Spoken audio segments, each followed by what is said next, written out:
আবারও কড়াতে সর্ষের তেল গরম করতে দিয়ে দিয়েছি। সর্ষের তেল গরম হতে হতেই দিয়ে দিলাম গোটা গরম মশলা, শুকনো লঙ্কা ফোড়নে, আর দিলাম গোটা জিরে। তারপর একটু ভালো করে নেড়ে চেড়ে নেবো। ফোড়নটা দেওয়ার পরই দিয়ে দেবো বেটে রাখা মশলাটা, কাজু বাদাম দিয়ে যে প্রথমে যে মশলাটা করছিলাম সেটা। এরপর দেবো আস্তে আস্তে কাশ্মীরি লঙ্কা গুঁড়ো, হলুদ গুঁড়ো, এমনি কুকবি লঙ্কা গুঁড়ো দিয়ে ভালো করে নাড়াচা করবো যতক্ষণ না আর কি তেলটা ছেড়ে আসছে। তারপর কাঁচা লঙ্কা দিয়ে দিলাম, দিয়ে একটু নুন আর স্বাদ মতো চিনি দিয়ে দেবো, দিয়ে ভালো করে কষিয়ে নেবো।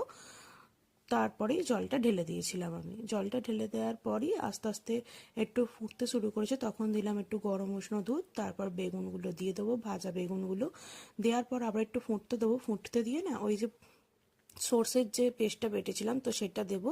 দেওয়ার পর নামাবার সময় একটু কাঁচা সরিষার তেল আর গরম মশলা গুঁড়ো দিয়েই নাবিয়ে নেব বেগুন সুন্দরী। তোমরাও এইভাবে ট্রাই করো, দেখবে খেতে দুর্দান্ত হয়েছে। আজ এইটুকুই, দেখা হচ্ছে নেক্সট ব্লগে। টাটা।